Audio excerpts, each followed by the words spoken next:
আল্লাহ রাব্বুল আলামিন বলেন ওয়ালাকাদ খলাকনাল ইনসান, আমি আল্লাহ মানুষ সৃষ্টি করেছি, শুধু সৃষ্টি করেছি তা নয়, ওয়া না'লামু মা তুওয়াসওয়িসু বিহি নাফসু, আমি আল্লাহ জানি মানুষের অন্তরের মধ্যে কোন জিনিসে ওয়াসওয়াসা দেয়। বলেন তো ওয়াসওয়াসা দেখা যায় নাকি? জোরে বলেন দেখা যায়? কিন্তু এই দেখা যায় না, কিন্তু সেই ওয়াসওয়াসার খবর জানে কে? আল্লাহ তাআলা বলেন ও আমার গোলাম, আমি তোমার অন্তরের ওয়াসওয়াসার খবর কেন জানি এর কারণ শোনো। আল্লাহ তাআলা বলেন ওয়া নাহনু আকরাবু ইলাইহি মিন হাবলিন ওয়ারিদ, আমি তোমার অন্তরের ওয়াসওয়াসার খবর জানার কারণ হলো আমি আল্লাহ তোমার শাহরগের চাইতেও তোমার অধিক নিকটবর্তী। আল্লাহ তাআলা বলেছেন আকরাবু, অধিক নিকটবর্তী। কত নিকটবর্তী? আমি আমার থেকে কত দূর? আপনারা কেউ আছেন জীবনে আয়না ছাড়া নিজের চোখটা দেখছেন? এরকম কেউ আছে?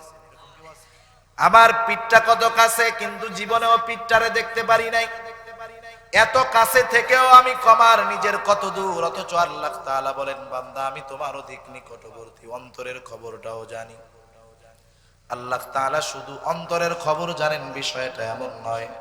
আল্লাহ তাআলা এরপরে বলেন ইয ইয়াতালাক্কাল মুতালাক্কিয়ানি আনিল ইয়ামিনি ওয়া আনিশ শিমালি কাঈদ। আল্লাহ তাআলা প্রত্যেকের দুই কাঁধে দুইজন ফেরেশতা নিযুক্ত করে দিয়েছেন।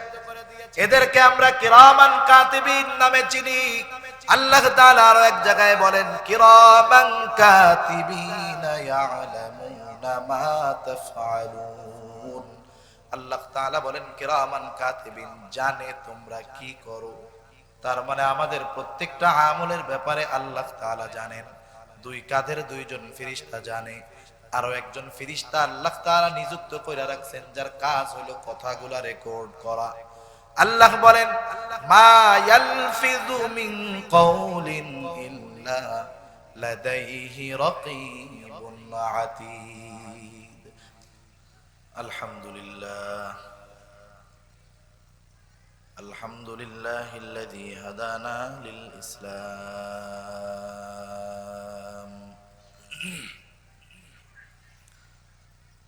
الذي نزل القرآن هدى للناس وبينات من الهدى والفرقان وخلق الإنسان وكرم وعلمه من البيان ما لم يعلم فسبحان الذي لا يحصى امتنانه باللسان ولا بالقلم ونشهد أن لا إله إلا الله وحده لا شريك له ونشهد أن سيدنا وسندنا وحبيبنا وطبيبنا وأولانا ومولانا محمد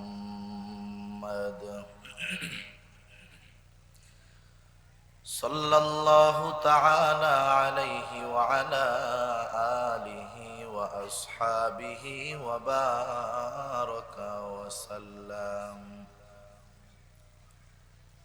وبارك وسلم تسليما كثيرا كثيرا.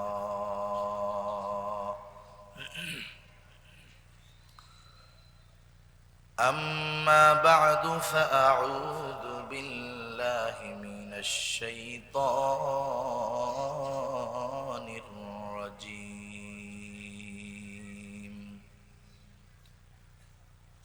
بسم الله الرحمن الرحيم.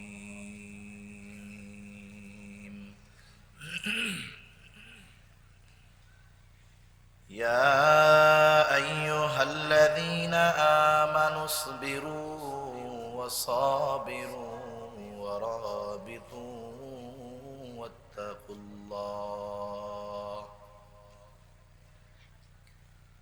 واتقوا الله لعلكم تفلحون.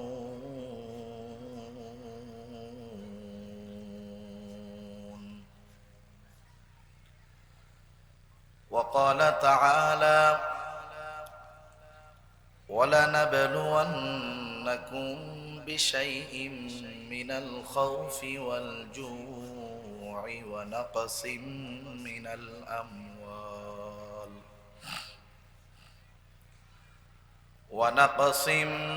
الأموال والأنفس والثمرات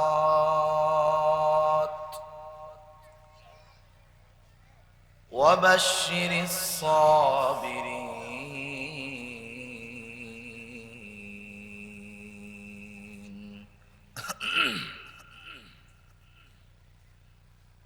الذين إذا أصابتهم مصيبة قالوا إنا لله وإنا إليه راجعون.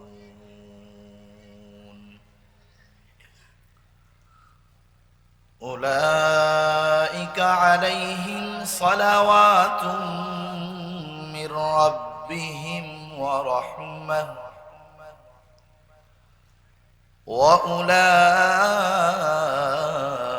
وأولئك هم المهتدون.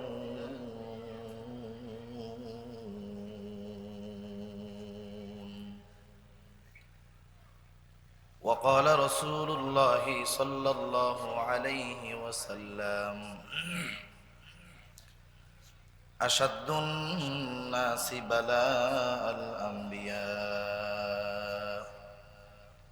ثم الأمثال فالأمثال، أو كما قال النبي صلى الله عليه وسلم.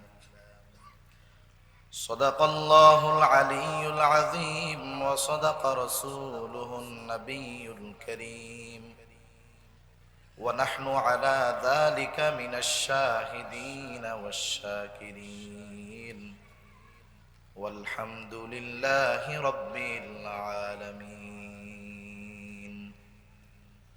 سبحانك لا علم لنا إلا ما علمتنا إنك أنت العليم الحكيم।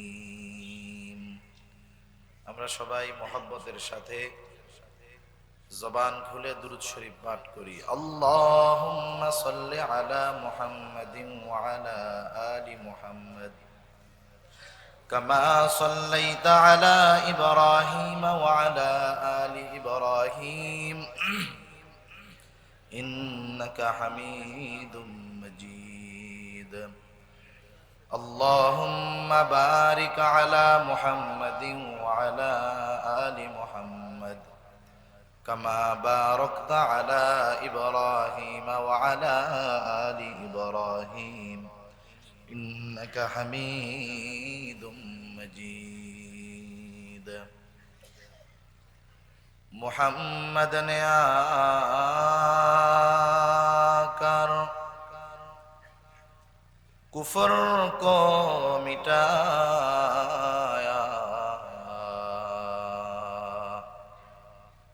کفر کو مٹا کر صداقت کو بتایا، بلغ العلا بکمالہ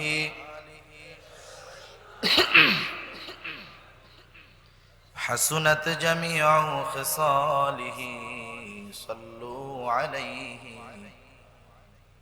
لا إله إلا الله، لا إله إلا الله،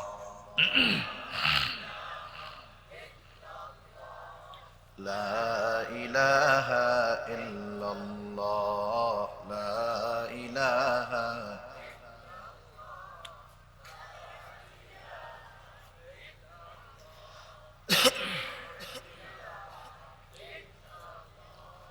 লা ইলাহা ইল্লাল্লাহু মুহাম্মাদুর রাসূলুল্লাহ। আলহামদুলিল্লাহ। ঐতিহ্যবাহী খাগড়াছড়ি জেলার অন্তর্গত পানছড়ি বাজার কেন্দ্রীয় শাহী জামে মসজিদের উদ্যোগে আজকের এই বার্ষিক ওয়াজ ও দোয়ার মাহফিলের সম্মানিত শ্রদ্ধেয় সভাপতি, আমন্ত্রিত প্রধান অতিথি, বিশেষ অতিথি সহ সম্মানিত শ্রদ্ধেয় উলামায়ে কেরাম, সামনে উপস্থিত মুরব্বিয়ানে কেরাম, সমবয়সী যুবক বন্ধু, স্নেহের ছোট ভাই এবং পর্দার অন্তরালে অবস্থানরতা সম্মানিত শ্রদ্ধেয়া মা ও বোন,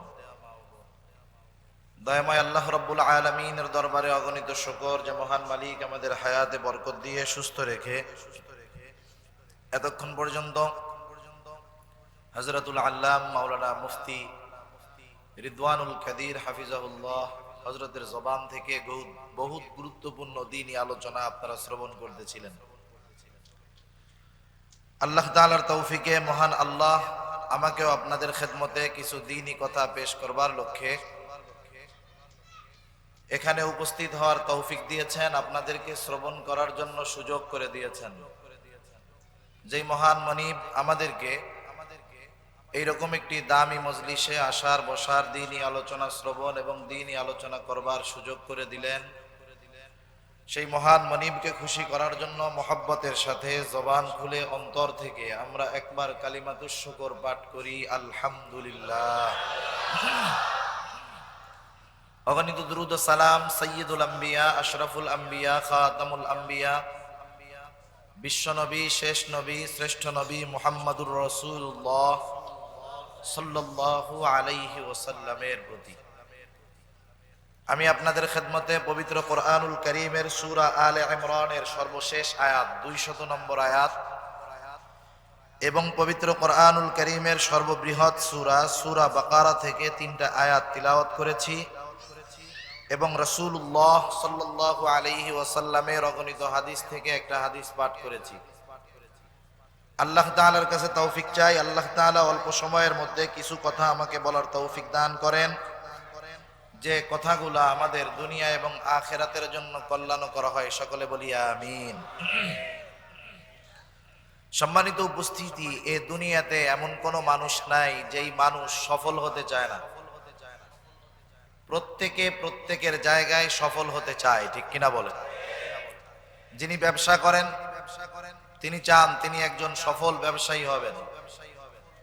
যদিও সব ব্যবসায়ী সফল ব্যবসায়ী হতে চায়, কিন্তু সবাই কি সফল হতে পারে? পারে না।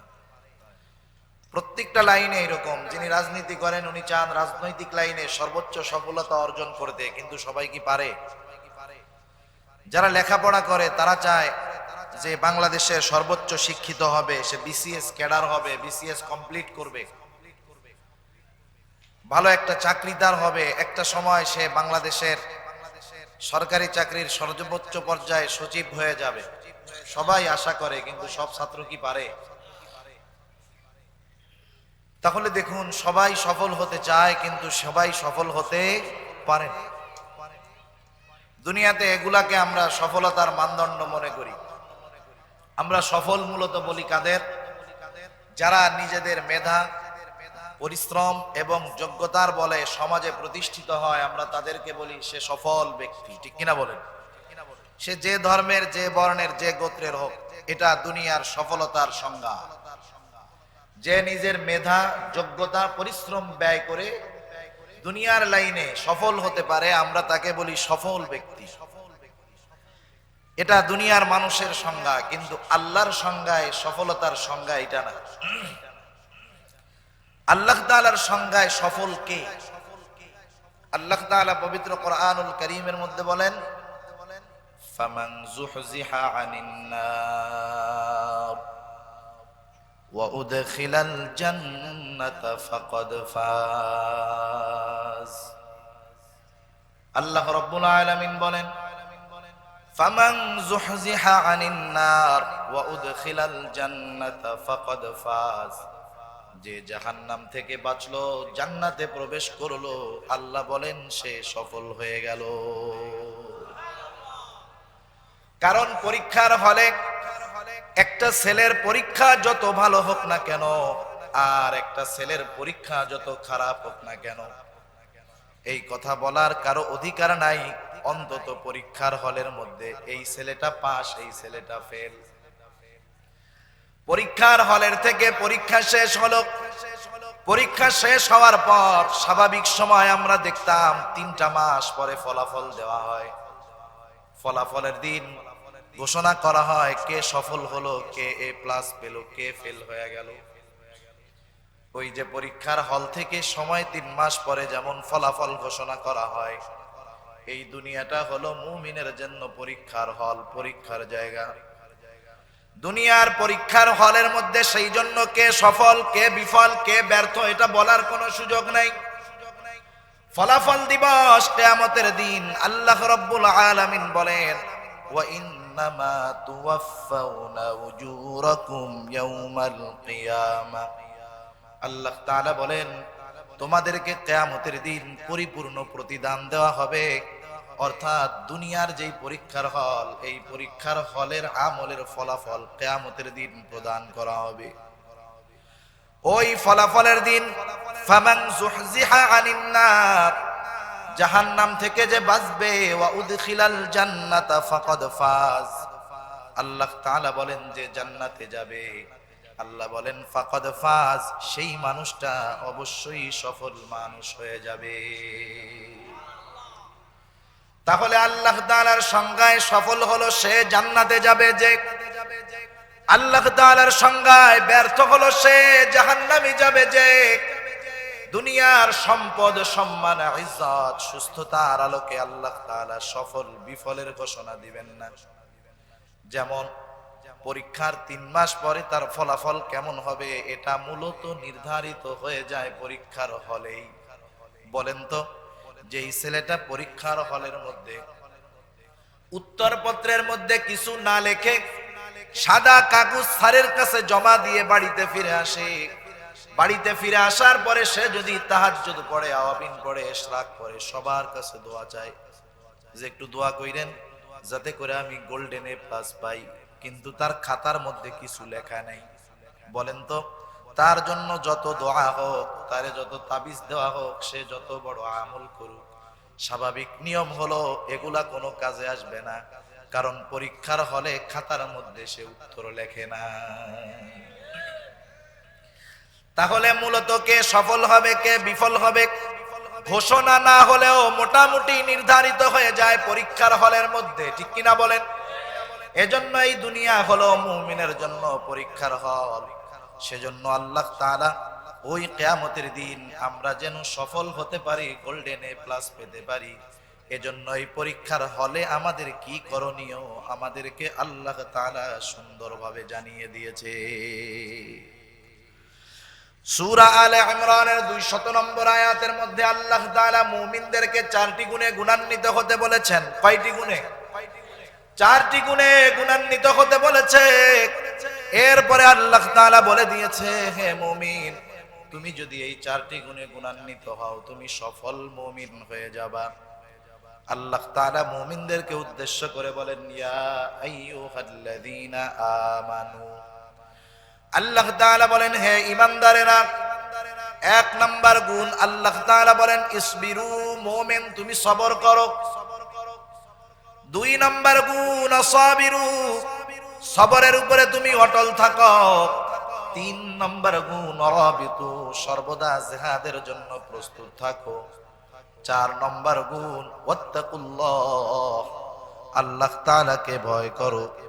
কোরআনুল কারীম হলো এমন একটা কিতাব, এই কোরআন পড়তে গিয়ে যদি একটা মানুষের মনে 1 লক্ষ নয় 1 কোটি প্রশ্ন উদিত হয়, আল্লাহ তাআলা ওই কোরআনের মধ্যেই আমার আপনার অন্তরে উদিত হতে পারে এমন প্রত্যেকটা প্রশ্নের জবাব আল্লাহ তাআলা দিয়ে দিয়েছে।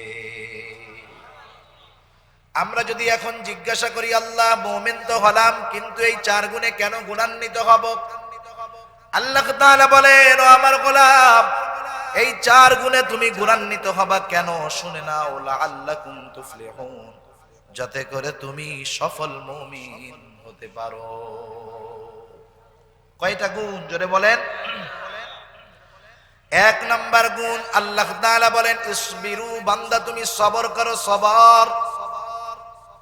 দুনিয়াতে আমরা তো মনে করি সবর, ধৈর্য, এটা মনে হয় শুধু বিপদ আপদ মুসিবত কষ্ট, এর মধ্যেই মনে হয় সবর আছে, কিন্তু বিষয়টা এমন নয়। সারা দুনিয়ার প্রসিদ্ধ যত মুফাসসির আছেন, যত তাফসীর আছে, প্রত্যেকটা তাফসীরের মধ্যে সবরকে তিনটি শাখায় বিভক্ত করা হয়েছে। কয়টি? তাহলে বোঝা গেল সবর হলো তিন প্রকার। কয় প্রকার? এক নাম্বার সবর, সবরুন আলা তাআত, আনুগত্যের মধ্যে সবর। দুই নাম্বার সবর হলো সবরুন আনিল মাআসি, পাপের থেকে বাঁচার মধ্যে সবর। তিন নাম্বার সবরুন আনিল মাসায়েব, বিপদ আপদ মুসিবতের মধ্যে সবর। শেষ প্রকারেরটা মোটামুটি আমাদের জানা আছে, কিন্তু প্রথম দুই প্রকার যে আল্লাহর আনুগত্যের মধ্যে সবর আছে, গুনার থেকে বাঁচার মধ্যে সবর আছে, এটা আমাদের অনেকের বিষয়টা জানাও নাই, অনেকের বিষয়টা পরিষ্কারও নাই। এক নাম্বার সবর হলো সবরুন আলা তাআত, আনুগত্যের মধ্যে সবর তথা ইবাদতের মধ্যে সবর। কারণ আল্লাহ তাআলার আনুগত্যই হলো ইবাদত। আল্লাহ তাআলা আদেশ করেছেন কুল আতিউল্লাহ ওয়া আতিউর রাসূল। আল্লাহ তাআলা বলেন হাবিব আপনি বলে দেন তোমরা আল্লাহর আনুগত্য করো এবং তার রাসূলের আনুগত্য করো। সেজন্য আল্লাহ এবং তার রাসূলের আনুগত্যটাই হলো ইবাদত। দুনিয়াতে আমরা ছোট বড় যত ইবাদত করি না কেন, বলেন তো সকল প্রকার ইবাদতের একমাত্র হকদার কে? সকল প্রকার ইবাদতের একমাত্র হকদার হলো আল্লাহ। আল্লাহ তাআলা আমাদেরকে তো তারই ইবাদত করার জন্য দুনিয়ার মধ্যে সৃষ্টি করেছেন। আল্লাহ তাআলা বলেন ওয়ামা খালাকাতুল জিন্না ওয়াল ইনসা ইল্লা লিয়াবুদুন। আল্লাহ তাআলা বলেন আমি মানুষ এবং জিনকে আমার ইবাদত করার জন্য সৃষ্টি করেছি। আমরা যদি প্রশ্ন করি আয় আল্লাহ কেমন ইবাদত করব, কত ইবাদত করব, আল্লাহ তাআলা বলে বান্দা অনেক ইবাদত না। তাহলে কেমন ইবাদত, কত ইবাদত? আল্লাহ তাআলা বলে বান্দা আমি আল্লাহ তোমাদেরকে সৃষ্টি করেছি সুন্দর ইবাদত করার জন্য।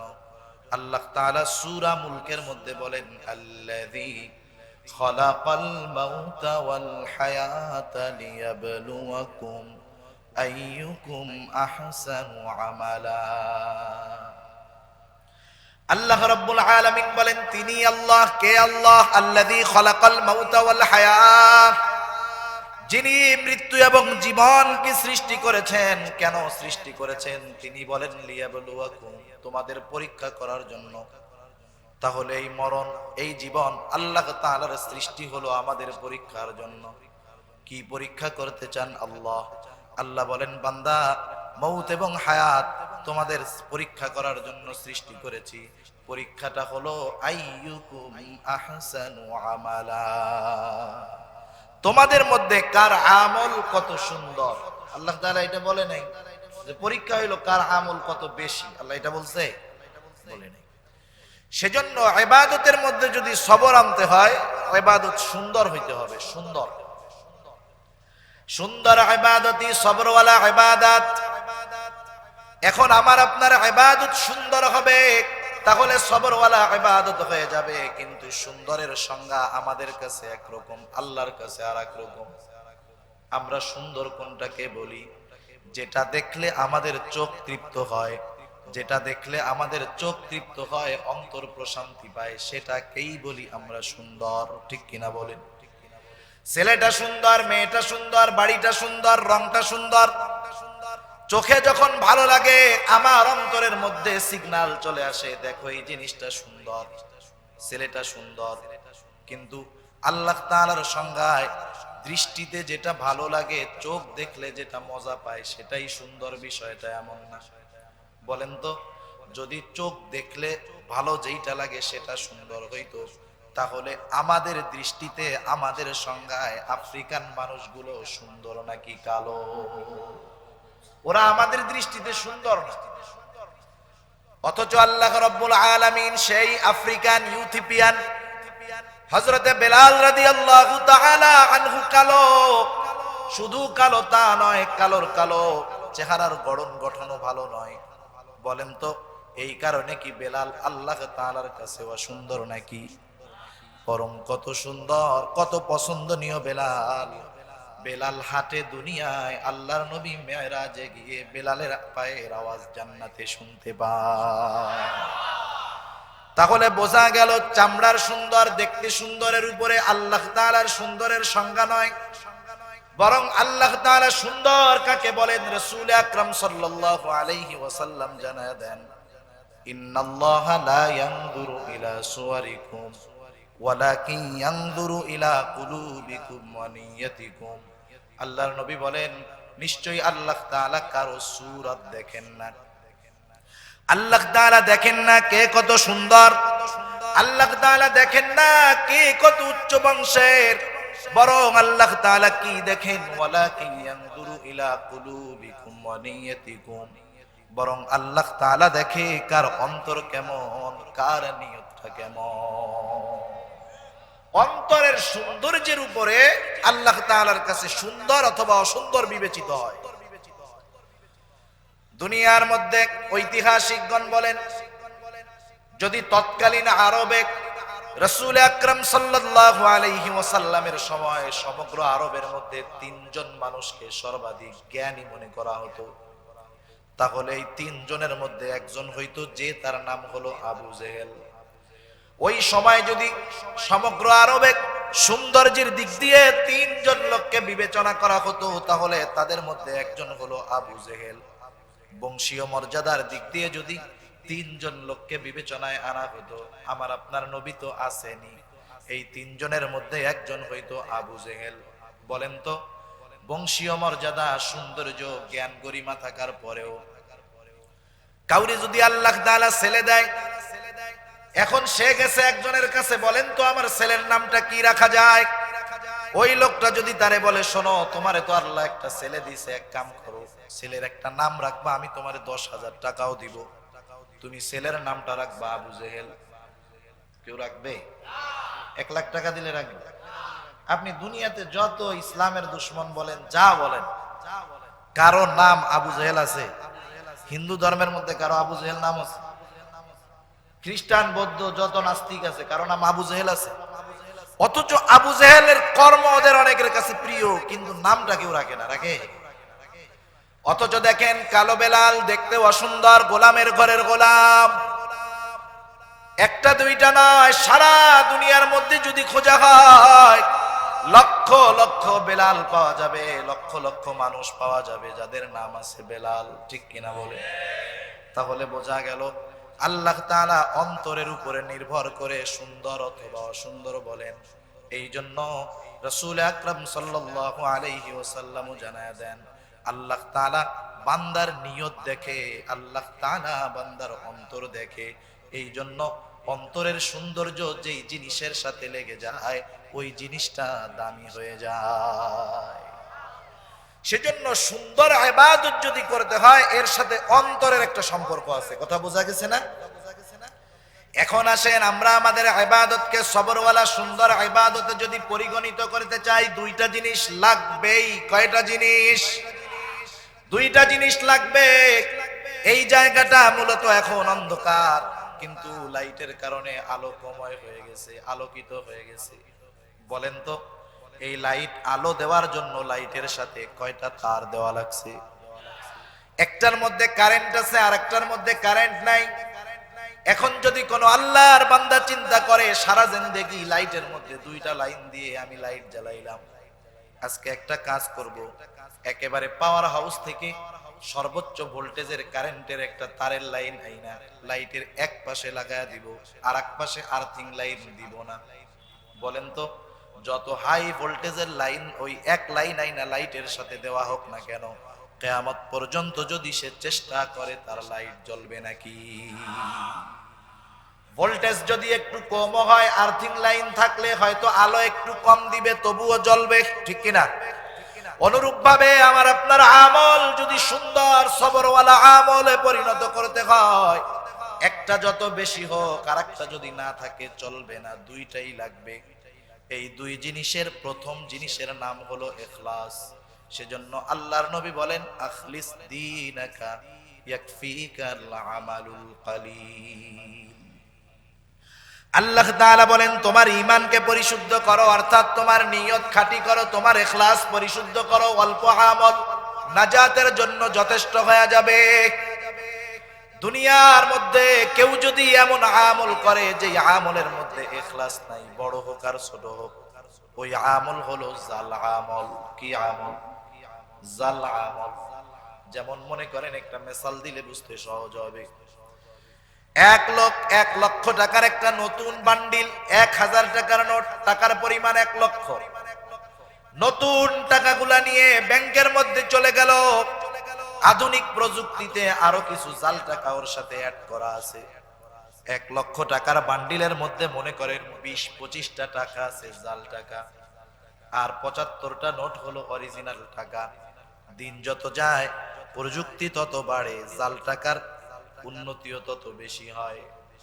মাঝে মধ্যে প্রচার করে দেয় আমাদের গভর্নমেন্ট, সতর্ক করার জন্য পত্রিকায় অ্যাডের মধ্যে বলে দেয় এই জায়গায় হাত দিবেন, যদি 500 নোটের উপরে হাতটা বাঁধে তাহলে মনে করবেন এটা অরিজিনাল টাকা। যারা জাল টাকা বানায় ওরা এবার চিন্তা করে এই 500 লেখা এখানে, এটার কেমনে উঁচু বানানো যায়। ওরা চেষ্টা করতে করতে আসল টাকা আর জাল টাকা কাছাকাছি নিয়ে আসছে। একজন সর্বোচ্চ সচেতন ব্যক্তি ছাড়া একটা নতুন জাল টাকার নোটকে জাল হিসাবে নির্ণয় করা তার জন্য কঠিন। সে ওই চিন্তা করে সুন্দর মতো বান্ডিলটা নিয়ে গেছে অগ্রণী ব্যাংকের মধ্যে। প্রযুক্তির কল্যাণে ক্যাশিয়ার সাহেবের এখন আর হাত দিয়ে টাকা গোনা লাগে না, তার কাছে মেশিন।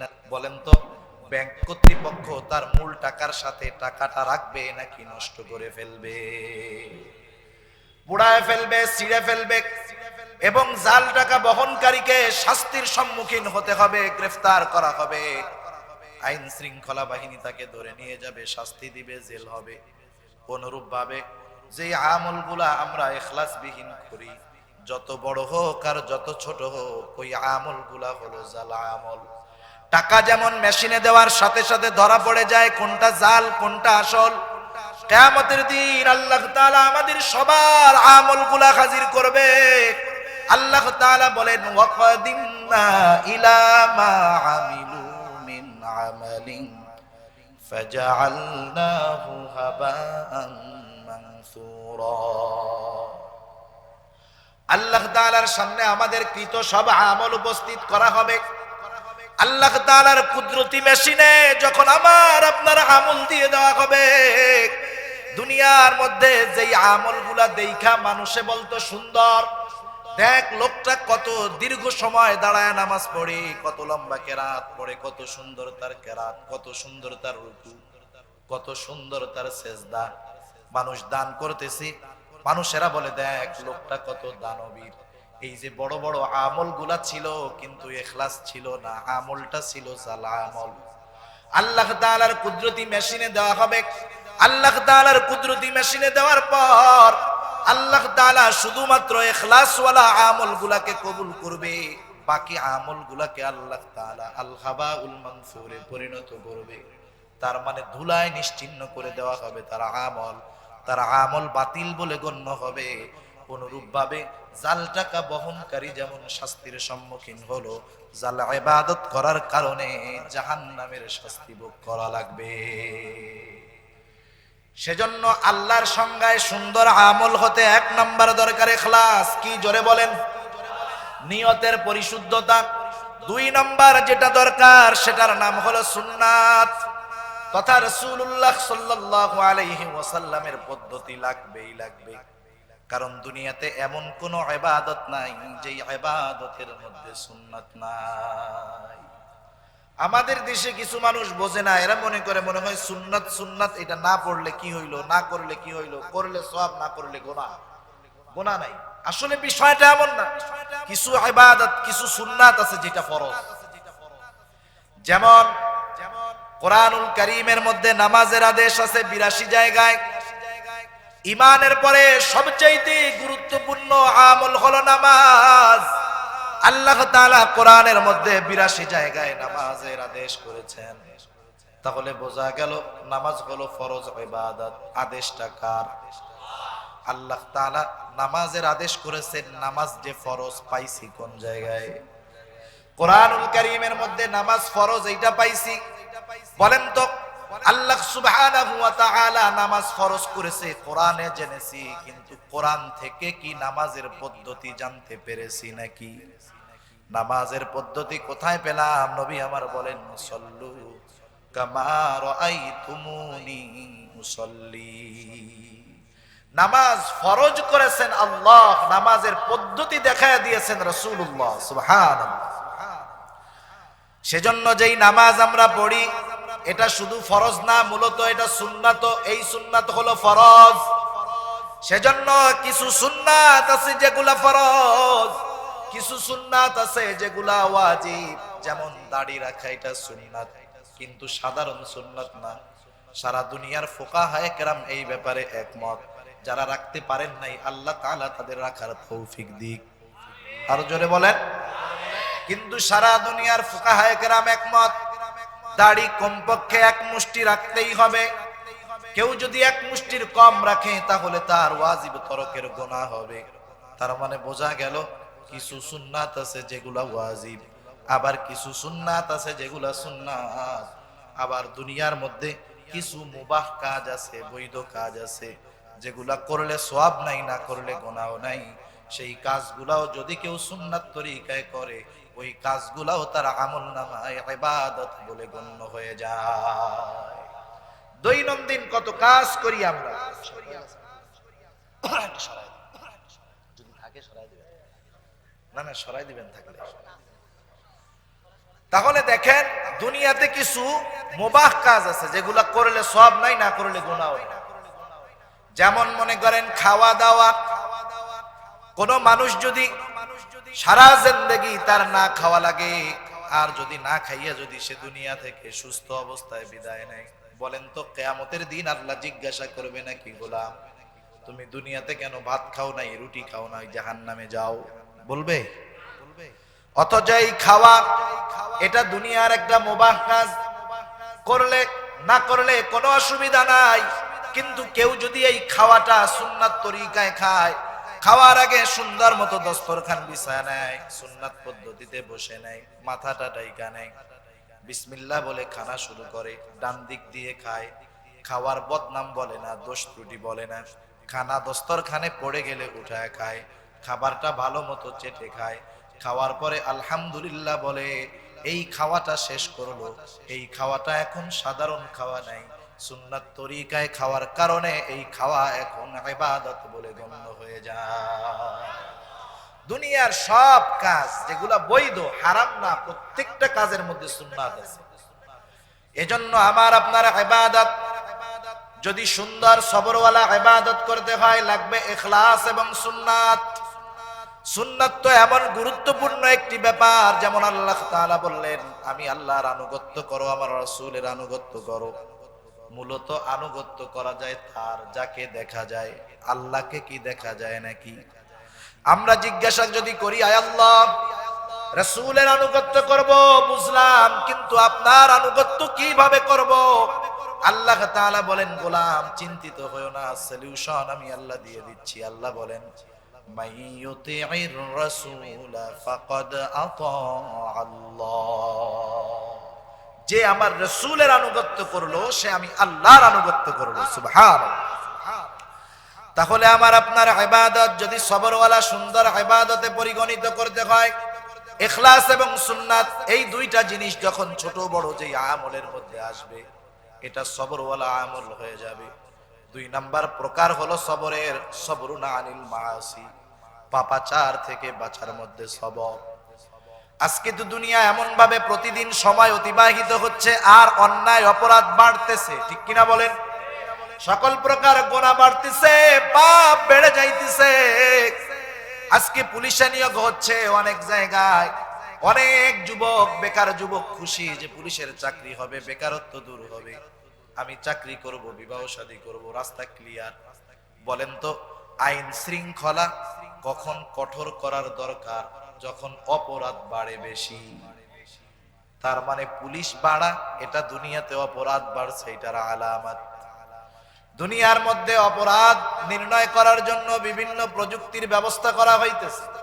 বলেন তো, প্রযুক্তি যত বের হয় অপরাধ দিন যায় বাড়ে না কমে? প্রযুক্তি বাড়তেছে, অপরাধও বাড়তেছে, শাস্তির মাত্রা যদিও বাড়তেছে, অপরাধ নির্মূল হইতেছে না। যেমন গত বছর দল বেদল নির্বিশেষে, ধর্ম বর্ণ নির্বিশেষে সব মানুষেরা একটা দাবি করেছিল যে ধর্ষকের সর্বোচ্চ শাস্তি মৃত্যুদণ্ড চাই। আন্দোলনে সাড়া দিয়ে আইন প্রণয়ন হলো, এখন থেকে ধর্ষকের সর্বোচ্চ শাস্তি যাবজ্জীবন নয়, মৃত্যুদণ্ড। এই আইন বাস্তবায়ন হওয়ার পর বলেন তো, ধর্ষণ কমতে পারে কিন্তু নির্মূল হয়ে গেছে নাকি? এখনো আছে। দিন যাচ্ছে অপরাধ বাড়তেছে। শুধু তাই না, মানুষ গুনাহ করতে করতে, অপরাধ করতে করতে এমন অবস্থার মধ্যে মানুষ চলে যাচ্ছে, সে নিকৃষ্ট হয়ে যাচ্ছে, এত নিচে নামতেছে, চতুষ্পদ জানোয়ারের চাইতেও সে নিচু হয়ে যাইতেছে। সমাজের মধ্যে গুনার কারণে সমাজের অবস্থা কোথায় গিয়ে ঠেকলো? আপনাদেরকে একটা বাস্তব ঘটনা শোনাই। কিশোরগঞ্জের করিমগঞ্জ, অল্প কয়েকদিন আগের ঘটনা। একটা মেয়ে, যুবতী মেয়ে, তার নাম হলো মাইশা, 17-18 বছরের যুবতী মেয়ে, মহিলা মাদ্রাসার মধ্যে পড়ে। আর একটা বছর সে যদি লেখাপড়া করে, সে আলেমা হয়ে যাবে, মাওলানা হয়ে যাবে। মেয়েটার বাবা চাকরির সুবাদে বাড়ির বাহিরে থাকেন। মেয়েটা সকাল বেলায় মাদ্রাসায় চলে যায়, আর আসরের নামাজের আজান যখন হয় মাদ্রাসা থেকে ফিরে, এই সময়গুলা বাড়িতে তার মা একা থাকে। কিন্তু মেয়েটা একদিন খেয়াল করলো, সবার অনুপস্থিতিতে তার মা তার মায়ের ফুফাতো ভাইয়ের সাথে পরকীয়ার সম্পর্কে জড়ায় গেছে। মেয়েটা চিন্তা করলো, মাকে বোঝানোর দরকার, মা এই যে কাজটা তুমি করতেছো, এটা শরীয়তের দৃষ্টিতে যেমন অন্যায়, সামাজিক দৃষ্টিকোণ থেকেও বড় গর্হিত, নিন্দনীয় কাজ। মাকে যখন মেয়েটা এই কথাগুলা বলল, মা মেয়ের কথাগুলা শুনলো, কিন্তু গ্রহণ করতে পারলো না। কারণ মানুষ যখন পাপ করতে করতে একেবারে নিম্ন স্তরে চলে যায়, তখন সে যেটা করে তার কাছে সেটাই ভালো মনে হয়। কেউ যদি ভালো কিছু তাকে বলে, সেটা তার কষ্টের কারণ হয়। শয়তানের ধোঁকায় গুনাহ করতে করতে মার হৃদয়টা শক্ত হয়ে গেছে। মা চিন্তা করতেছে, এই মেয়েটাই আমার কাজের বাধা। এইবার ফুফাতো ভাইয়ের সাথে ষড়যন্ত্র করলো যে মেয়েটাকে দুনিয়াতে রাখা যাবে না, আমাদের পথের কাঁটা। দুইজনের প্ল্যান মোয়াফিক মেয়েটা একদিন আসরের আজানের সময় মাদ্রাসা থেকে ঘরে ঢুকলো। পেছন দিক দিয়ে দরজা আটকায় দেওয়া হলো। দরজা আটকায় দেওয়া হলো, দুইজনে মিলে মেয়েটাকে চেপে ধরলো। কত লজ্জার কথা, কষ্টের কথা কেমন করে বলি। ওই মা যেই মেয়েকে নিজের গর্ভে ধারণ করেছে, মায়ের সহযোগিতায় মায়ের ফুফাতো ভাই মেয়েটাকে ধর্ষণ করলো, এরপরে মেরে ফেললো। চিন্তা করেন তো, একটা মানুষ কত নিকৃষ্ট অবস্থানে গেলে এইরকম অপরাধ করাইতে পারে, করতে পারে, নিজের মেয়েকে নিজের হাতে হত্যা করতে পারে। আরে রাস্তার একটা কুকুরেরও তার বাচ্চার জন্য মায়া আছে, ঠিক কিনা বলেন? আপনি দেখেন, যখন কেউ পাখির ছানা নিয়ে আসে, পাখির বাচ্চা নিয়ে আসে, পাখি যদি দেখতে পারে তার বাচ্চাটাকে কেউ নিয়ে গেছে, ওই মা পাখিটা চিৎকার করে মাথার উপর দিয়ে উঠতে থাকে। একটা প্রাণী, তার মধ্যেও মায়া আছে, মহব্বত আছে, ভালোবাসা আছে। কিন্তু যখন কেউ পাপ করতে করতে এমন একটা অবস্থায় চলে যায় যে সে এমন কিছু কাজ সে করতে পারে যা মানুষের কল্পনাতেও আসে না, এই ধরনের পাপ আমাদের সমাজের মধ্যে একেবারেই নাই। আসেনি? তাহলে দুনিয়ার আইন প্রণয়ন করে পাপকে নির্মূল করা যায় নাই, অথচ যেই মানুষগুলাকে আমরা জাহেল মানুষ বলতাম, জাহেলিয়াতের সময়ের মানুষ বলতাম, অজ্ঞতার সময়ের মানুষ বলতাম, এমন কোন পাপ নাই যেই মানুষগুলা করে নাই, কিন্তু ঈমান আনার কারণে ওই মানুষগুলা দুনিয়ার শ্রেষ্ঠ মানুষে পরিণত হলো। কোন অস্ত্র দিয়ে, কোন আইন দিয়ে জোর করে তাদেরকে এমন অবস্থায় নেওয়া হয় নাই। যেই মানুষগুলা এত জঘন্য ছিল, তাদের কর্মকাণ্ড এত নিকৃষ্ট ছিল, দুইটা যুবক এক জায়গায় বসে আছে, রাস্তা দিয়ে একটি গর্ভবতী মহিলা হেঁটে যায়। জাহেলিয়াতের গল্প শোনাই, ওই সময়ের কেমন অবস্থা ছিল, মেয়েটা গর্ভবতী বোঝা যায়। দুই যুবকের মধ্যে তর্ক শুরু হয়ে গেছে। একজন বলে এই মহিলার পেটের মধ্যে আছে ছেলে, আর একজন বলে এই মহিলার পেটের মধ্যে আছে মেয়ে। দুইজনের তর্ক এমন একটা পর্যায়ে চলে গেল, এবার তারা বলা বলি করতেছে, আরে বেটা তর্কাতর্কি করার কি দরকার, চল ওই মহিলার পেটটা ফাড়লেই তো দেখতে পারবো তার পেটের মধ্যে ছেলে না মেয়ে। শুধুমাত্র তাদের নিজেদের সন্দেহ নিরসনের জন্য এইরকম জীবিত একটি গর্ভবতী মহিলার পেট ফেড়ে ওই বাচ্চা বের করতেও তারা দ্বিধাবোধ করতো না। এর চাইতে কত জঘন্য অপকর্ম তারা করছে। কিন্তু এই মানুষগুলাই তো এক সময় এমন মানুষ হয়ে গেছে, রাসূল আকরাম সাল্লাল্লাহু আলাইহি ওয়াসাল্লামের ছোঁয়ায় এমন মানুষ হয়ে গেছে, রাতের আধারে ওই ইয়ামেনের সানা থেকে নিয়ে হাজারামাউত পর্যন্ত হাজার হাজার মাইল গভীর রাতে একটা রমণী একা একা সফর করেছে, অথচ তার দিকে একটি কটু বাক্য নিক্ষেপ করার যুবক আরবে একটাও ছিল না। কেমন নিরাপত্তা ছিল! তাইলে এই নিরাপত্তা কি আইন দিয়ে পাওয়া গেছে? কেন তারা এই নিরাপত্তা প্রদান করেছে? নিজেদেরকে কেন এমন পরিবর্তন করতে পারছে? গুনার থেকে কেন বাঁচতে পারছে? কারণ তাদের অন্তরের মধ্যে এই চিন্তাটা সব সময় ছিল, রাতের আধার হোক দিনের আলো হোক, কেউ যেহেতু নাও দেখে, দেখেন কে? আরো জোরে বলেন, দেখেন কে? মনে করেন যেই যুবকটার ইফটিজিং করার অভ্যাস আছে, বদখাসলাত, ওই যুবকটা যদি রাস্তা দিয়ে চলে, সাথে যদি তার বাবা থাকে, এখন তার সামনে দিয়ে যদি একজন বিশ্ব সুন্দরীও হেঁটে যায়, বলেন তো বাবা সাথে থাকার কারণে ছেলেটা মেয়ের দিকে তাকাবে নাকি?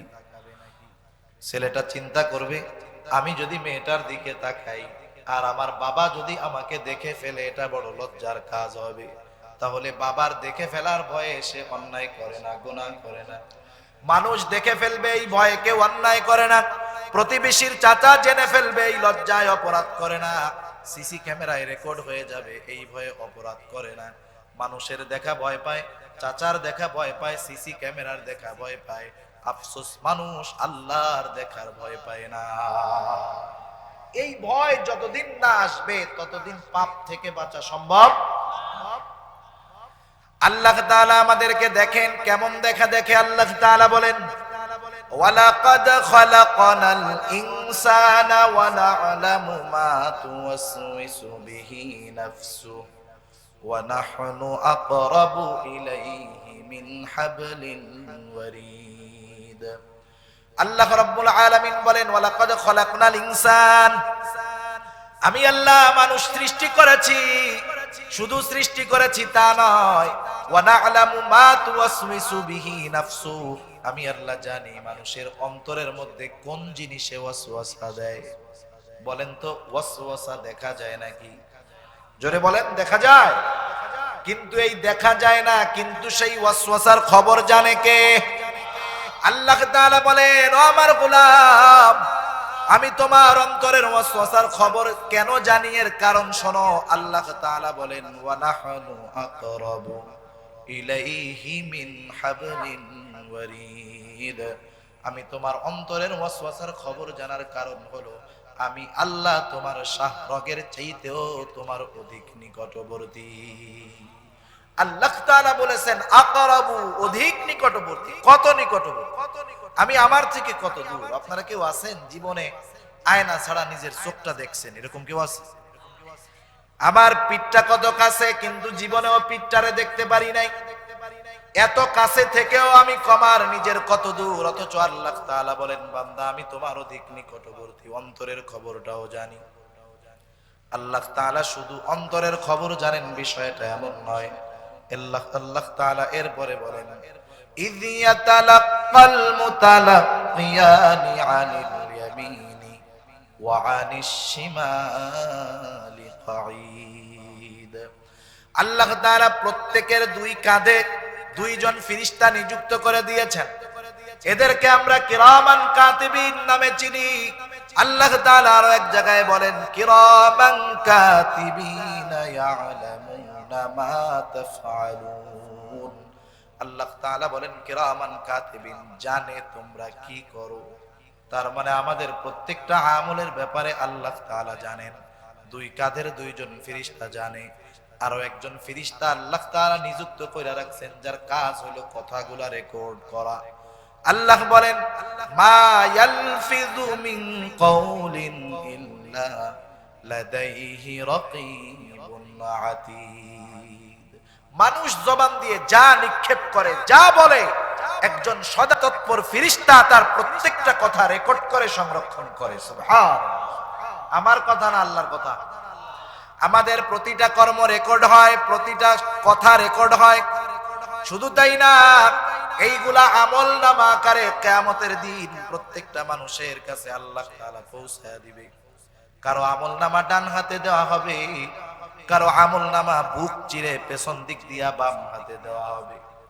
আল্লাহ তাআলা আমলনামা দেওয়ার পরে বলবেন ইকরা কিতাবাকা কাফা বিনাফসিকাল ইয়াউমা আলাইকা হাসিবা। আল্লাহ তাআলা বলবেন ইকরা কিতাবাক, পড়ো তুমি তোমার আমলনামা। কাফা বিনাফসিকাল ইয়াউমা আলাইকা হাসিবা। আল্লাহ তাআলা বলেন আজকে তোমার নিজের হিসাব নেওয়ার জন্য তুমি নিজেই যথেষ্ট। আমলনামাগুলা পাপীরাও পড়বে, সবাই পড়বে।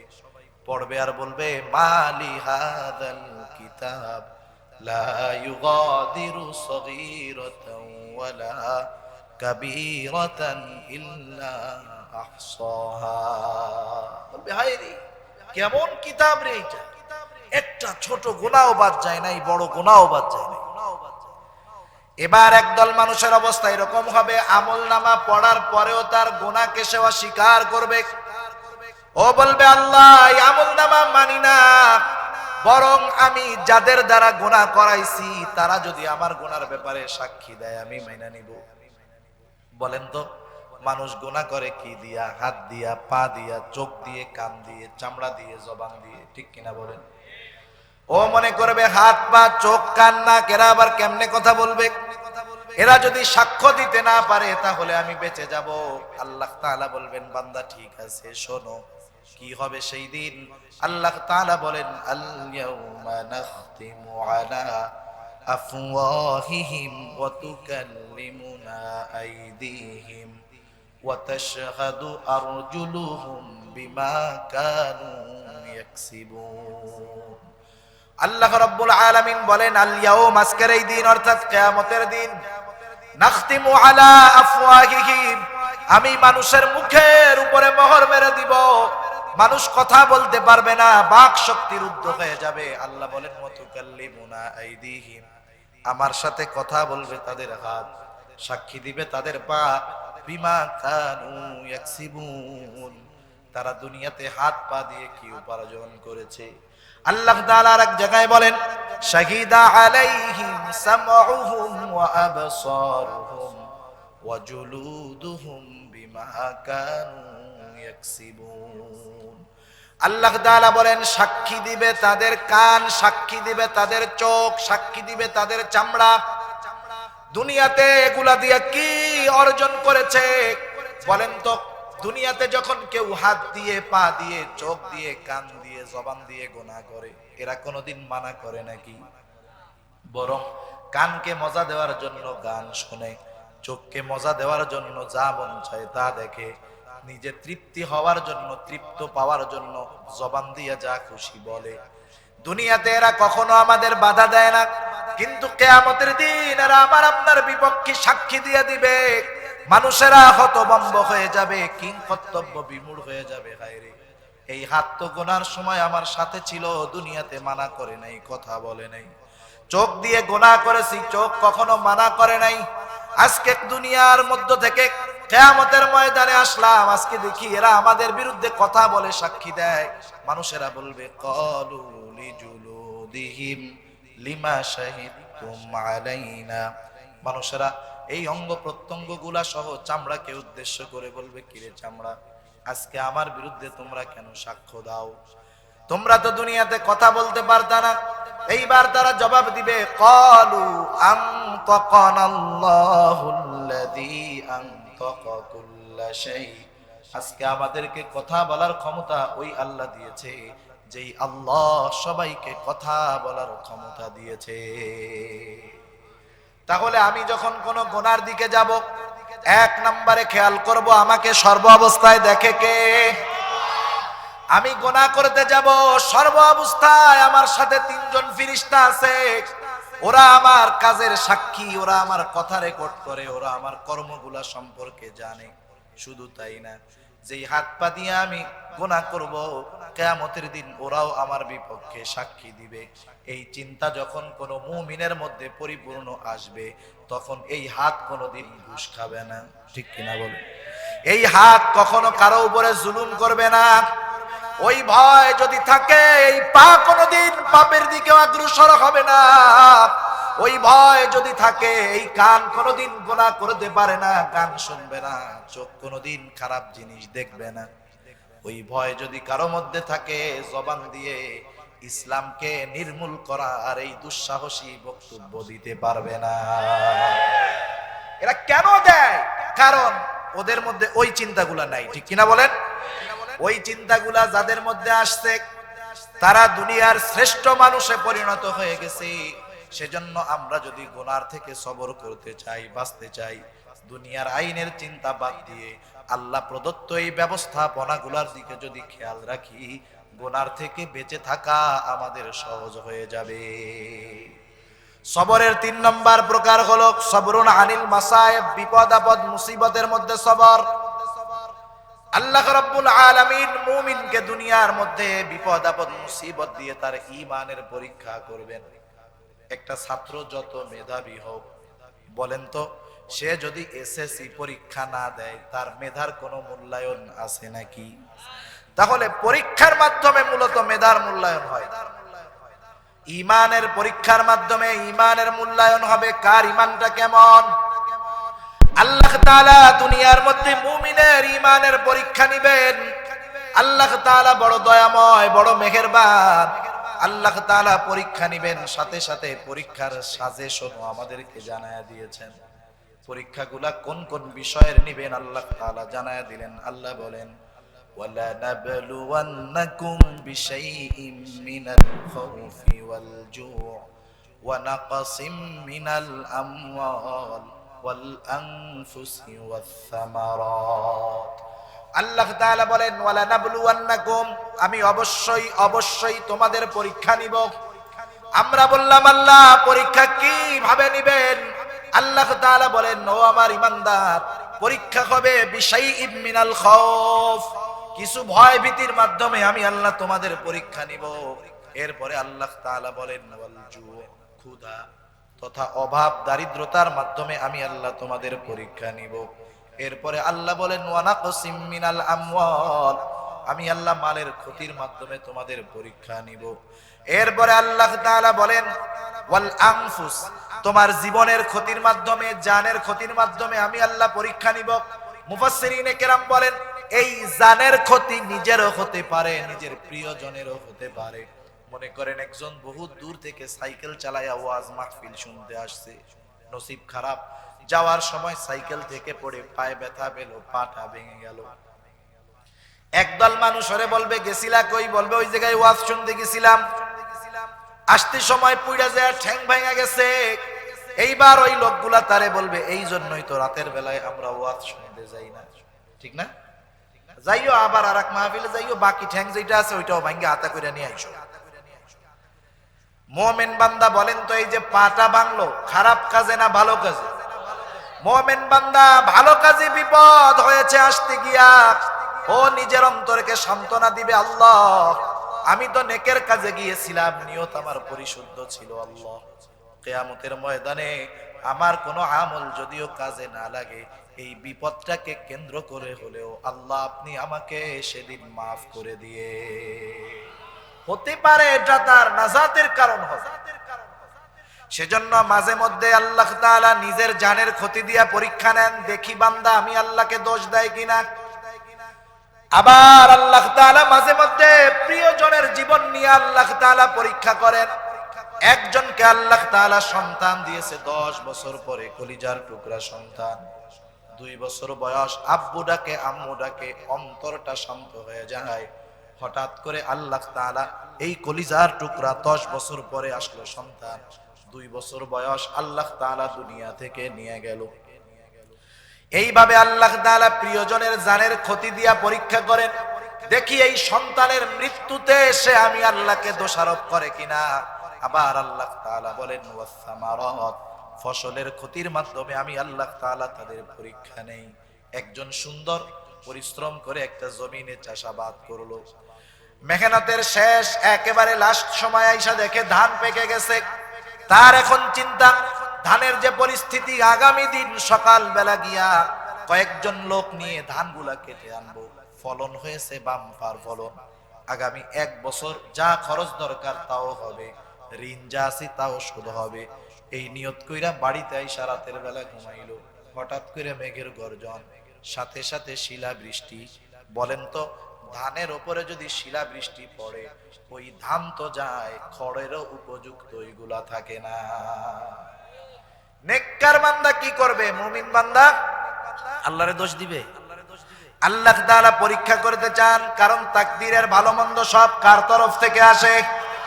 ঈমানের 6 ভিত্তির একটি হলো ওয়াল কদরি খাইরিহি ওয়া শাররিহি মিনাল্লাহি তাআলা। তাকদীরের ভালো মন্দ এক কথায় গোটা জিন্দেগীর যত কল্যাণ অকল্যাণ সব আল্লাহর তরফ থেকেই আসে। এগুলা বিপদ আপদ মুসিবত, মুমিন এই বিপদ আপদ মুসিবতে সবর করবে। কি করবে? খেয়াল দিয়া কথাগুলা শুনবেন, অল্প সময়। এখন তাহলে এই বিপদ যদি হয়, তাহলে কি আমরা বসে থাকবো? পা যদি ভেঙে যায়, চিকিৎসা না করায় ঘরে কি বসে থাকবো? না, ইসলাম এমনটা বলে নাই। বরং আল্লাহর নবী বলছে, তোমরা যদি অসুস্থ হও চিকিৎসা করাও। বিপদ আপদ মুসিবতে বৈধ পন্থা অবলম্বন করা। কিন্তু সুদখোরের কাছে সুদে টাকা আনতে গেলে অসুবিধা আছে না নাই? এই বিষয়গুলা খেয়াল রাখতে হবে।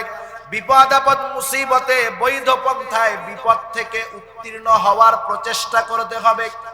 কিন্তু যেই পন্থা, যেই পদ্ধতি অবলম্বন করে বিপদ থেকে বাঁচার চেষ্টা করব, ওইটার উপরে তাওয়াক্কুল করা যাবে না। তাওয়াক্কুল থাকবে কার উপর? আরো জোরে বলেন, কার উপর? চেষ্টা করব বৈধ পন্থায়, তাওয়াক্কুল থাকবে আল্লাহর উপর। যেমন একটা যুবক হসপিটালের মধ্যে গভীর রাত্রে নফল নামাজ আদায় করে দীর্ঘ সময় মোনাজাতের মধ্যে কান্নাকাটি করে। আর একজন মুরব্বী যুবকটাকে জিজ্ঞাসা করে, যুবক, এত দীর্ঘ সময় তুমি দোয়া করলা, কান্নাকাটি করলা, কারণটা কি?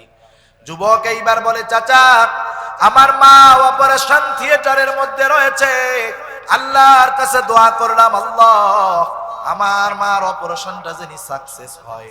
আপনিও একটু দোয়া কইরেন, যাতে করে আল্লাহ তাআলা আমার মার অপারেশনটা সাকসেসফুল করে দেয়। বলেন তো, অপারেশন কি আল্লাহ করে নাকি ডাক্তার করে? ডাক্তার অপারেশন করে, কিন্তু ডাক্তার অপারেশন সাকসেস করতে পারে না। করে কে? এই দুইটা জিনিস আমাদের ঠিক রাখতে হবে। আমি দুনিয়ার বৈধ পদ্ধতি বিপদ থেকে উদ্ধার হওয়ার জন্য প্রয়োগ করব, ব্যবস্থা নিব, কিন্তু চিকিৎসা করব, চিকিৎসা এবং চিকিৎসা সামগ্রীর উপরে আমার তাওয়াক্কুল থাকবে না। মূলত তাওয়াক্কুল, ভরসা থাকবে আল্লাহর উপর। আর আল্লাহ তাআলা ওই কথাই বলেন, ওয়া মান ইয়াতাওয়াক্কাল আলাল্লাহি ফাহুয়া হাসবু। আল্লাহর উপরে যে তাওয়াক্কুল রাখে, আল্লাহ তাআলা তার জন্য যথেষ্ট হয়ে যায়। আবার আল্লাহ তাআলা বিপদ আপদ মুসিবতে পড়লে কি করব তাও শিখায়া দিছে। আল্লাহ তাআলা মুমিনদেরকে উদ্দেশ্য করে বলে, হে ঈমানদারেরা, ইস্তাঈনু, বিপদ আপদ মুসিবতে সাহায্যের প্রয়োজন, তোমরা দুনিয়ার কারো কাছে সাহায্য চাওয়ার আগে আমি আল্লাহর কাছে সাহায্য চাও।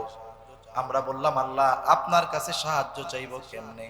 আল্লাহ বলেন, বান্দা সাহায্য চাইবা বিসসবরি ওয়াসসালাহ, সবর এবং সালাতের মাধ্যমে।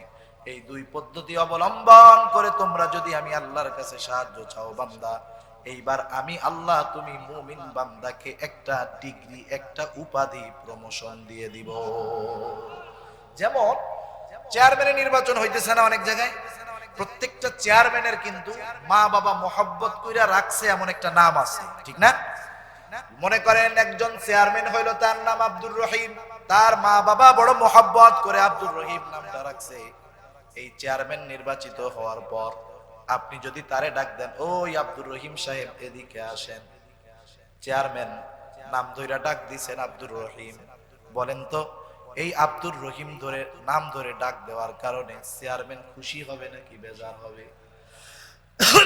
বেজার হবে চেয়ারম্যান। কিন্তু আপনি যদি তারে ডাক দেন, ও চেয়ারম্যান সাহেব, খুশি হবে না বেজার হবে? আপনার দিকে ঘুইরা মুস্কি একটা হাসি দিয়া বলবে, বলেন চাচা কি বলবেন? তার মানে বোঝা গেল মানুষকে যদি উপাধি ধরে ডাকা হয় মানুষ অনেক খুশি হয়। এই বিষয়টা আল্লাহ জানেন কি জানেন না? আল্লাহ তাআলা বললেন, ও মুমিন, সবর এবং সালাতের মাধ্যমে আমি আল্লাহর কাছে তোমরা সাহায্য চাও। যদি আমি আল্লাহর কাছে তোমরা সাহায্য চাও, লাভ কি? একটা উপাধি, একটা সুসংবাদ। আল্লাহ তাআলা বলেন, ইন্নাল্লাহা মা'আস সাবিরিন। এর মধ্যে দুইটা সুসংবাদ। এক নাম্বার সুসংবাদ, আল্লাহ তাআলা মুমিনের উপাধি দিলেন সাবের।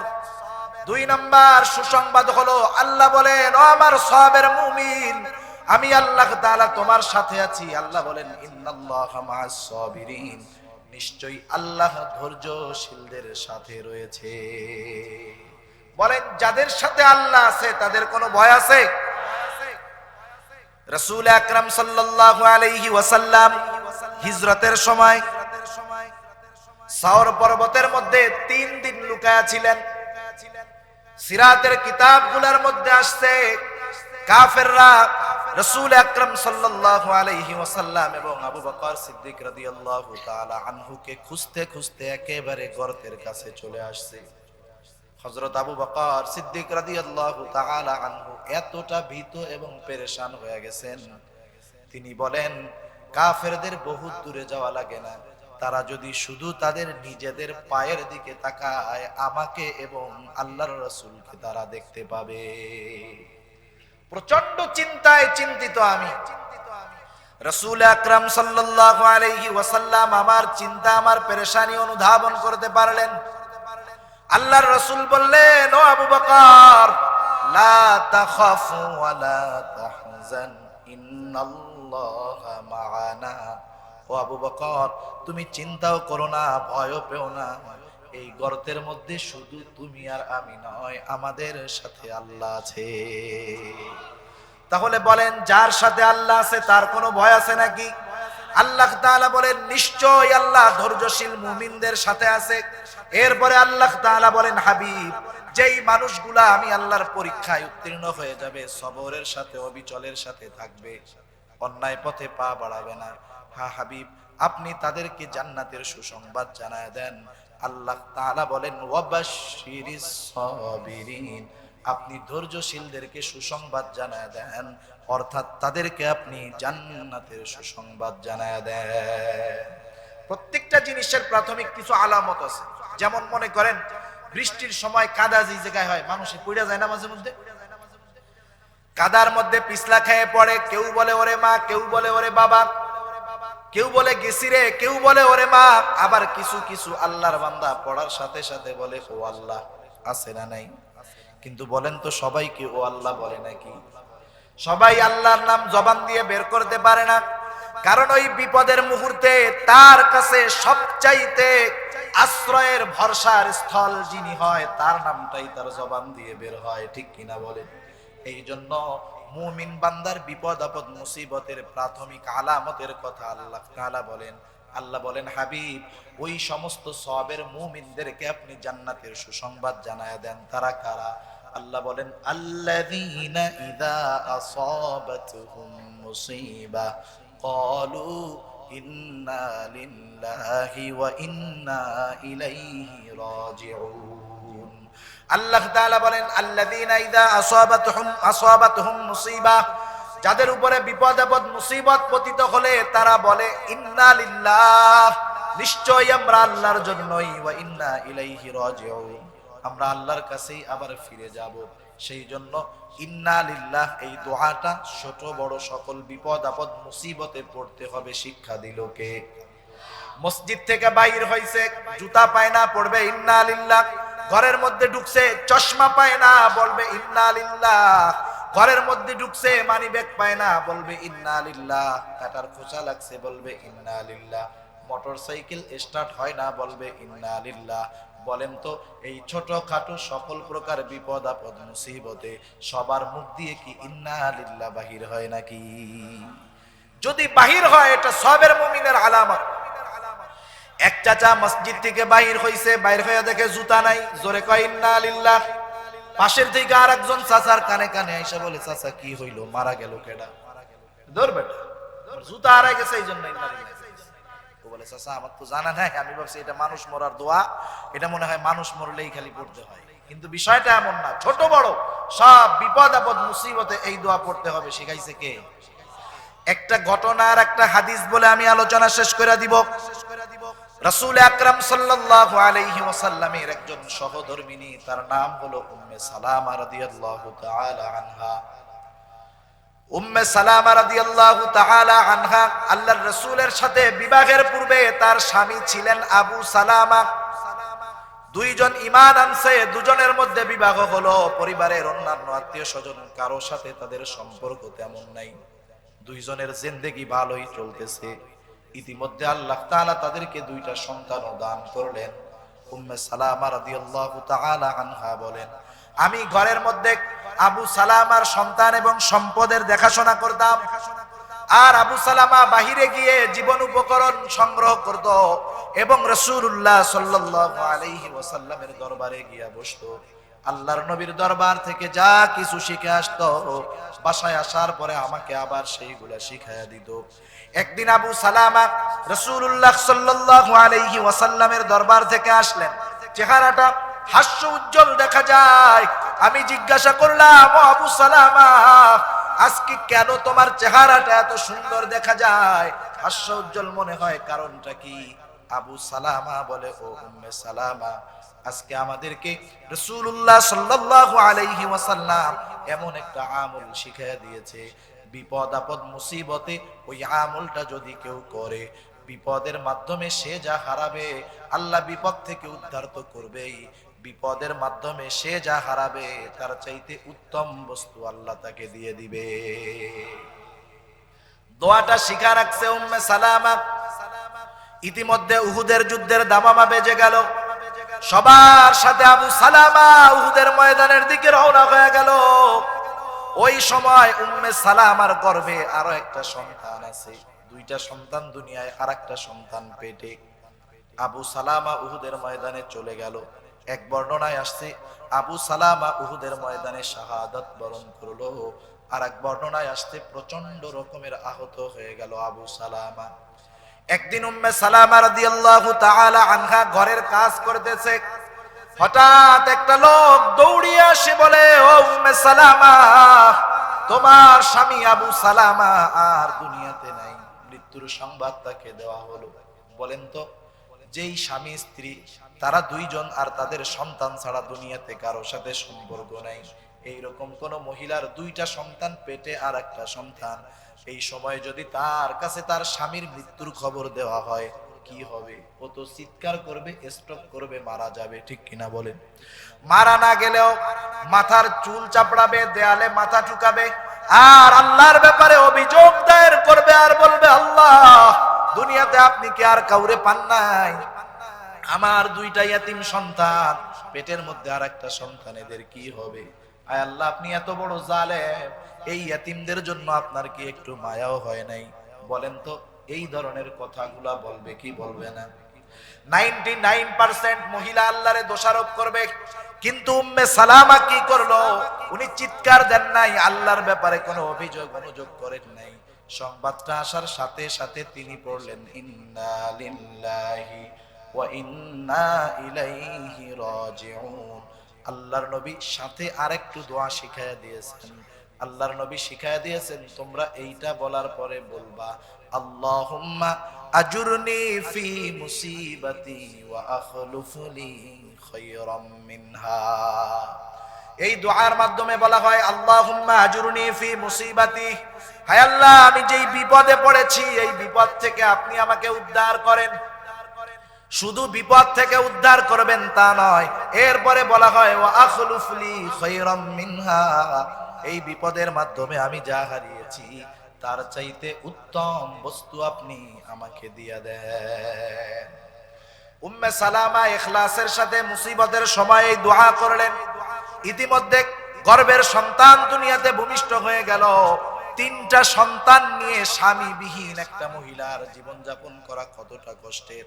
উম্মে সালামা কষ্ট এবং অভাবের মধ্যে জীবনযাপন করতেছে। ওনার কষ্ট দেখা অনেকে ওনারে বিবাহের প্রস্তাব দেয়, কিন্তু উম্মে সালামা সবার প্রস্তাবকে ফিরায় দেন। তিনি বলেন, যারা প্রস্তাব দেয় বিবাহের, আমার কাছে তাদেরকে আমার স্বামী আবু সালামার চাইতে উত্তম মনে হয় না। কারণ আমি তো আল্লাহর কাছে চেয়েছি যে আল্লাহ স্বামী হিসাবে যাকে দিবেন সে জানি আবু সালামার চাইতে উত্তম হয়। যারা প্রস্তাব দেয় এরা তো সাহাবা, কিন্তু স্বামী হিসাবে তাদেরকে আবু সালামার চাইতে উত্তম আমার কাছে মনে হয় নাই। একদিন দুপুরবেলা আমি আমার চামড়ার পানির মস্ক ছিঁড়ে গেছে, এটারে সেলাই করতেছি। হঠাৎ দেখলাম প্রখর রোদের মধ্যে রহমাতুল্লিল আলামিন আমার বাড়ির দিকে আসতেছেন। আমি যখন নিশ্চিত হলাম তিনি আমার বাড়িতে আসতেছেন, আমি আমার জীর্ণ কুটিরে ওনার বসার জন্য ব্যবস্থা করে দিলাম। আল্লাহর নবী আমার জীর্ণ কুটিরে বসলেন, আমার এবং আমার সন্তানদের ব্যাপারে খোঁজ খবর নিলেন। আমি আমার সকল অসুবিধার কথা রহমাতুল্লিল আলামিনের কাছে জানায়া দিলাম। কথাবার্তা শেষ, এবার আল্লাহর নবী আমাকে বিবাহের প্রস্তাব দিয়ে দিলেন। বিবাহের প্রস্তাব দিয়েছে। উম্মে সালামা রাদিয়াল্লাহু তাআলা আনহা অতি লজ্জাশীলা একজন মহিলা ছিলেন। যত ভালো ছেলেই প্রস্তাব দিক না কেন, লজ্জাশীলা মেয়ে সে কি প্রস্তাব দেওয়ার সাথে সাথেই বলে নাকি যে হ্যাঁ আমি রাজি আছি, একবারে পুরা রাজি, 14 গোষ্ঠী রাজি, এরকম বলে? বরং প্রস্তাব দেওয়ার সাথে সাথে যার লজ্জা আছে, লজ্জায় লাল হয়ে যায়, মুখটা ঢাইকা ঘরের মধ্যে চলে যায়। এখন বলবেন হুজুর এটা 50 বছর আগের কথা, এখনের যে জামানা পুরুষরাই অনিরাপদ। আগে শুনতাম ছেলেরা মেয়েদেরকে অপহরণ করে নিয়ে জোর করে কাজী অফিসে বিবাহ করে, এখন তো দেখতেছি মেয়েরা ছেলেদেরকে হাইজ্যাক করে অপহরণ করে কাজী অফিসে নিয়ে হুমকি দিয়ে জোর করে বিবাহ করতেছে। ঠিক কিনা বল? অনেকে বলতে পারেন হুজুর এই 1-2টা ঘটনা, আরে এটা তো ঘটনার দুয়ার উন্মোচিত হয়ে গেল। এখন 1-2টা হইতেছে, ভবিষ্যতে কত হবে তার ঠিক নাই। উম্মে সালামা রাদিয়াল্লাহু তাআলা আনহা অতি লজ্জাশীলা মহিলা, হ্যাঁ বলেন না লজ্জায়। আবার দুনিয়ার কোন সাধারণ মানুষ প্রস্তাব দেয় নাই যে সরাসরি না বলবেন, নাও তিনি বলেন নাই, হাও বলেন নাই, নাও বলেন নাই। তিনি নিজের কয়েকটা ওজর আল্লাহর নবীর সামনে তুলে ধরলেন। 1 নম্বরে বললেন, ইয়া রাসূলুল্লাহ, আমার অতি লজ্জা হতে পারে, আমার এই অতি লজ্জাশীলতা আপনার জন্য কষ্টের কারণ হবে। 2 নাম্বার, আমার তো বয়স অনেক হয়ে গেছে। আল্লাহর নবীর তৃতীয় বিষয়ে বললেন, ইয়া রাসূলুল্লাহ, আমার তো 3টা সন্তান আছে, আমার বিবাহের পরে এদের অবস্থা কি হবে? আল্লাহর নবী বলেন, উম্মে সালামা, 1 নম্বরে তোমার অতি লজ্জাশীলতা আল্লাহ স্বাভাবিক বানায় দিবে। 2 নাম্বার, তুমি যে চিন্তা করতেছো তোমার বয়স, আমার বয়স তো প্রায় 55 বছর। 3 নাম্বার, তুমি কেন এটা চিন্তা করো? তোমার ওই 3 সন্তান কেমন যেন আমারও সন্তান। বিবাহ হয়ে গেল উম্মে সালামার সাথে রাসূলুল্লাহ সাল্লাল্লাহু আলাইহি ওয়াসাল্লামের। উম্মে সালামা রাদিয়াল্লাহু তাআলা আনহা বলেন, আমি বিপদের মুহূর্তে আল্লাহর নবীর শিখায়া দেওয়া দোয়াটা পাঠ করেছিলাম। এরপরে আমি শুধু চিন্তা করতাম কে হতে পারে এমন স্বামী যে আমার কাছে আবু সালামার চাইতে উত্তম হবে। আল্লাহর নবী আমার স্বামী হবে এটা তো আমি স্বপ্নেও কল্পনা করি নাই, কিন্তু আল্লাহ তাআলা আমার দোয়াটা কেমন কবুল করেছে। স্বামী হিসাবে আমি আবু সালামাকে হারিয়েছি, কিন্তু আল্লাহ তাআলা আমার দোয়া কবুল করে আমাকে এমন একজন স্বামী দান করেছে যার মতো মানুষ আসমানের নিচে জমিনের উপরে আর একজনও নাই। সেজন্য দুনিয়ায় বিপদ আপদ মুসিবত আসতেই পারে, কিন্তু এই আমলগুলা করার দরকার আছে না নাই? আমল কবুল হওয়ার জন্য 1 নম্বরে ইখলাসের সাথে দোয়াগুলা পড়তে হবে, তাহলে আশা করা যায় আল্লাহ তাআলা দোয়া কবুল করবে। প্রত্যেকটা মানুষ সে যদি হালাল খায়, হালাল পরিধান করে, অন্যের হক নষ্ট না করে এবং ইখলাসের সাথে আল্লাহর কাছে দোয়া করে, তার প্রত্যেকটা দোয়া আল্লাহ রাব্বুল আলামিন কবুল করে নেয়। সময়টা লম্বা হয়ে যাচ্ছে, আমার সময় ছিল 11টা, 2-1 মিনিট বেশি হয়ে গেছে। প্রত্যেকটা দোয়া যদি এই শর্তগুলা ঠিক থাকে, সব দোয়া কবুল করে কে? কথা আসলো যেহেতু বলি, প্রতিটা কবুলকৃত দোয়ার 3টা অবস্থা হয়। কয়টা অবস্থা? 1 নম্বর অবস্থা, দোয়া করার সাথে সাথে আল্লাহ কবুল করে নেয়। মনে করেন আপনি রাত 3টার সময় খবর আসছে আপনার একেবারে নিকট আত্মীয় খাগড়াছড়ির হাসপাতালে অসুস্থ। স্বাভাবিক আপনাদের এলাকার অবস্থা কি? রাত 3টার সময় কি এই জায়গায় সিএনজি পাওয়া যায় নাকি? অটো পাওয়া যায়? আপনি ঘর থেকে বাহির হইলেন আর আল্লাহর কাছে বলতেছেন, আল্লাহ বিপদে পড়ছি, এখান থেকে প্রায় 25 কিলোমিটারের বেশি রাস্তা খাগড়াছড়ি হাসপাতাল, আল্লাহ কেমন করে হাইটা যাব, না গেলেও তো নয়, আল্লাহ একটা ব্যবস্থা করে দিয়েন। সুন্দর মতো ওই জায়গায় গেছেন, কেমন জানি সিএনজি ওয়ালা আপনার জন্যই অপেক্ষা করতেছে। দোয়া করলেন, দোয়া করার সাথে সাথে কবুল করলেন কে? খোঁজ নিয়ে দেখেন এইরকম একটা দুইটা না, শত শত দোয়া আমার আপনার কবুল হয়েছে, কিন্তু খেয়াল করি নাই। এটা হলো দোয়া কবুলের প্রথম অবস্থা। দ্বিতীয় অবস্থা হলো দোয়া করে আজকে, আল্লাহ তাআলা দোয়ার প্রতিদান দেন পরে। যেমন এক লোক 2000 সাল থেকে দোয়া করতেছে, আল্লাহ আপনার ঘর জিয়ারত করার নসিব আমারে দেন। এইভাবে দোয়া করতে করতে 2015 সালে আল্লাহর বান্দা হজে গেল। তাহলে দোয়া কবুল হয়েছে, কিন্তু আল্লাহ তাআলা বিলম্বে এইটা দিয়েছে, ঠিক কিনা বলেন? আবার কিছু দোয়া আছে আল্লাহ নগদেও প্রতিদান দেন না, বিলম্বেও দেন না। আল্লাহ তাআলা ওই দোয়াগুলা জমা করে রাখেন, কিয়ামতের দিন আল্লাহ তাআলা বান্দাকে ওই দোয়ার প্রতিদানগুলা দিবে। এই যে আমলনামা আমাদের হাতে দেওয়া হবে, প্রত্যেকটা আমল তার পাশে সওয়াব লেখা থাকবে। যেমন কেউ যদি কর্মচারীর দায়িত্ব দেয় যে তুই আজকে বাজার করবি, কি কি বাজার করলি বাজারের লিস্ট আমাকে দিবি, হিসাবটা দিবি। কর্মচারী লেখছে আলু 10 কেজি এত টাকা, পটল 10 কেজি এত টাকা, লিখতে লিখতে সুন্দর মতো এক পাশে পণ্য আর এক পাশে মূল্য। কিন্তু নিচের দিকে যায় দেখলো কিছু জায়গায় লেখা আছে টাকার পরিমাণ, কিন্তু বিপরীতে কোনো পণ্য নাই। মালিক জিজ্ঞেস করবে না যে বুঝলাম তো প্রত্যেকটা খরচ কোন খাতে করছো লেখা আছে, কিন্তু এই যে 200 টাকা লেখলি বেশি, এর বিপরীতে তো কোনো মাল জিনিস নাই, এটা পাইলি কি করলি এই 200 টাকা? জবাবদিহিতা আছে না নাই? আমলনামার মধ্যে প্রত্যেকেই দেখতে পারবে এই আমলের এত সওয়াব, এই আমলের এত সওয়াব। বিশাল সওয়াবের একটা ভান্ডার থাকবে, যার বিপরীতে কোনো আমল উল্লেখ থাকবে না। এবার মানুষেরা বলবে, আল্লাহ এতগুলা সওয়াব, পেছনে কোনো আমল নাই, কিভাবে পাইলাম? আল্লাহ তাআলা বলবে, বান্দারে দুনিয়ার মধ্যে তুমি মনে করতা আমি আল্লাহ তোমার দোয়াগুলা কবুল করি নাই। বান্দা দোয়া কবুল করেছি ঠিক, সেইটা তোমাকে দুনিয়াতে দেই নাই। কারণ ওইটা যদি দুনিয়াতে দিতাম তুমি মনে করতেছো তোমার কল্যাণ হতো, আসলে তোমার অকল্যাণ হতো। কারণ আল্লাহ তাআলা বলেন, আসা আন তাকরাহু শাইআন ওয়া হুয়া খায়রুল লাকুম ওয়া আসা আন তুহিব্বু শাইআন ওয়া হুয়া শাররুল লাকুম। অনেক কিছু আছে আমরা মনে করি এর মধ্যে কল্যাণ ভরা, কিন্তু আল্লাহ বলেন না, এটা তোমাদের জন্য কল্যাণকর নয়। অনেক কিছু আছে আমরা মনে করি এটা আমার জন্য মনে হয় অকল্যাণকর, কিন্তু আল্লাহ তাআলা বলেন হুয়া খায়রুল লাকুম, আমি আল্লাহ ওইটার মধ্যে তোমাদের জন্য কল্যাণ রেখে দিয়েছি। সুবহান। এবার আল্লাহ তাআলা বলবে, বান্দারে এই সওয়াবগুলা হলো ওই যে দোয়াগুলা তুমি দুনিয়াতে করছো, আর আমি আল্লাহর ব্যাপারে অভিযোগ করছো, আল্লাহ দোয়া কেন কবুল হয় না? আল্লাহ তাআলা বলবে, বান্দা ওই দোয়াগুলা আমি কবুল করে দোয়ার প্রতিদানগুলা আজকে তোমাকে দিয়েছি, আজকে তুমি এই দোয়ার প্রতিদানে আরো বেশি সম্মানিত হয়ে যাবা।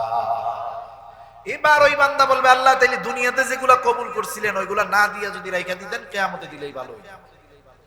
আল্লাহ তাআলা কত মেহেরবান।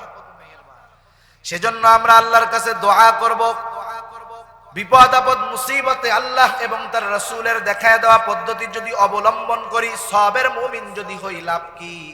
আমরা মুমিন যারা, আমাদের দুনিয়াতে সবচাইতে বড় চাওয়া হলো সিরাতে মুস্তাকিমের উপরে অবিচল থাকা।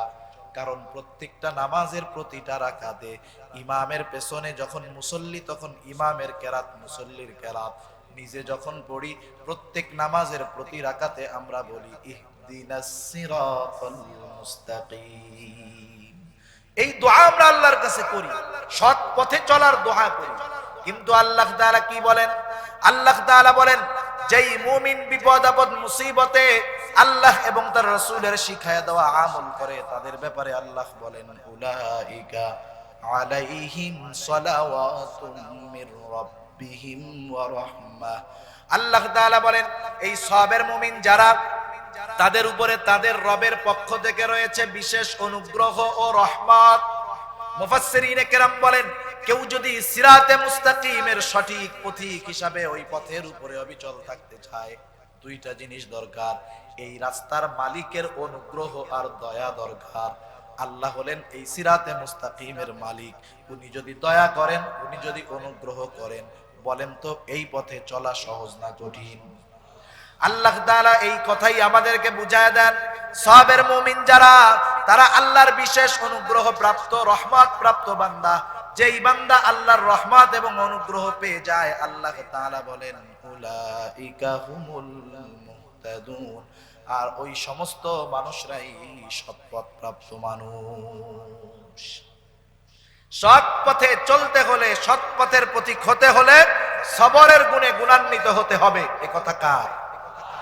এই জন্য আল্লাহ তাআলা মুমিনদেরকে সফল মুমিন হওয়ার প্রথম গুণের কথা বলেন, বান্দা ইসবিরু, সবর করো, ইবাদতের মধ্যে সবর করো, গুনার থেকে বাঁচে সবর করো, বিপদ আপদ মুসিবতের মধ্যে সবর করো। আমরা যদি জিজ্ঞাসা করি, হায় আল্লাহ, সবর কতদিন কতক্ষণ করব? আল্লাহ তাআলা বলেন, ওয়াসাবিরু, সর্বদা সবরের উপরে তোমরা অটল থাকো। 3 নাম্বার আল্লাহ তাআলা বলেন, ওয়ারাবিতু, সর্বদা জিহাদের জন্য প্রস্তুত থাকো। 4 নম্বরে আল্লাহ তাআলা বলেন, ওয়াত্তাকুল্লাহ, তোমরা আল্লাহ তাআলাকে ভয় করো। তাহলে কি হবে? এই 4টা গুণ মুমিন যদি তুমি গুণান্বিত হতে পারো, এই 4টা গুণ যদি তুমি নিজের মধ্যে আনতে পারো, লাআল্লাকুম তুফলিহুন। লাআল্লাহ যদি কালামে হাকিমের মধ্যে আসে, নিশ্চয়তার অর্থ দেয়, তার মানে অর্থ হবে যেই মুমিন এই 4টি গুণে গুণান্বিত হবে, আল্লাহ বলেন সেই মুমিন সফল মুমিন হয়ে যাবে। আমরা সবাই সফল মুমিন হইতে চাই না? কারা চাই? একটু হাত উঁচা করি, নারায়ে তাকবীর, নারায়ে তাকবীর। মাশাআল্লাহ, হাত নামান। সফলতা কোথায় গেলে? জোরে বলেন। সফলতা জান্নাতে গেলে। আর আল্লাহ বলেন, মুমিন এই 4 গুণে গুণান্বিত হও, আমি আল্লাহ গ্যারান্টি দিলাম তুমি সফল মুমিন হবা, তুমি জান্নাতি মুমিন হবা। আল্লাহ তাআলা আমাদের সবাইকে এই 4 গুণে গুণান্বিত হওয়ার তৌফিক দান করুক। সবাই বলি আমিন। ওয়া আখিরু দাওয়ানা আলহামদুলিল্লাহি রাব্বিল আলামিন।